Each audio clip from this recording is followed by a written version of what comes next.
You know that weird feeling you get when the vibe at work suddenly shifts? The meeting that you're no longer invited to, or the boss who suddenly stopped giving you feedback is not in your head. Companies rarely fire people out of nowhere.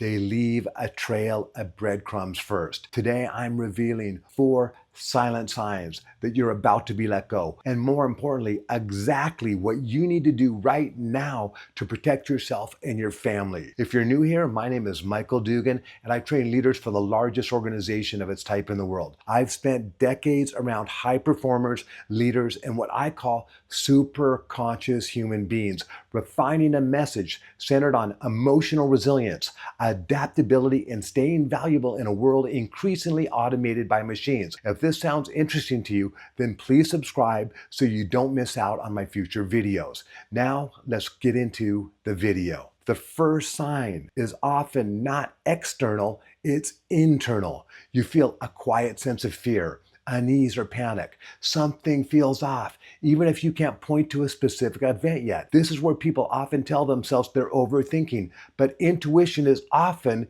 just early pattern recognition. The mistake is letting the fear spiral, because where attention goes, energy flows. When you obsess over fear, you amplify it. You start mentally rehearsing worst case scenarios, and now that state leaks into how you show up at work. The skill here is emotional regulation, not denial. Acknowledge the fear. Let it settle, and then deliberately hold the felt sense of being valued, capable, and steady. See yourself as employed, feel yourself grounded, not as a fantasy, as nervous system training. You don't fight fear, but you don't want to feed it either. The second sign is when the feedback disappears. Not negative feedback, silence, crickets. Whenever something goes out of pattern, something changed. And when feedback stops, the instinct is to chase clarity, reassurance, or validation. The instinct often backfires. Reaching out from anxiety creates pressure, and it can make you appear needy, uncertain, or reactive, even if that's not what you are. The more powerful move is quiet self-assurance. You stay disciplined. You do your job well. You don't over-explain, over-check, or over-perform emotionally. You let your consistency speak. And when you stop chasing, dynamics often rebalance. Steadiness restores leverage. Sign 3. Projects you used to own are reassigned or diluted. The third sign is structural. Work you used to own gets reassigned, split up, or quietly minimized.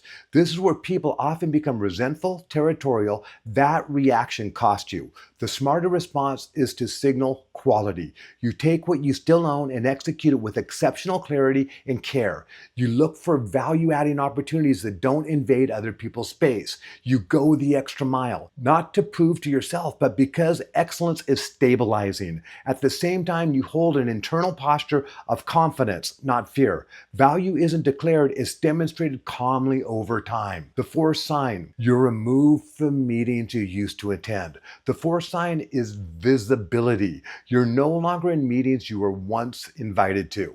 And this is where panic can really take hold, because it feels political and personal. Here, the reframe: meetings are not power, presences. Instead of catastrophizing, you use the space wisely. You focus on your actual work. You strengthen emotional regulation. You reduce the noise, and you become less reactive and more precise. Often people who stay centered when visibility drops regain influence faster than those who scramble for attention. You treat the situation as a lesson, not a verdict. If you're not noticing one or more of these signs, it doesn't mean that you're done. It means that you become intentional.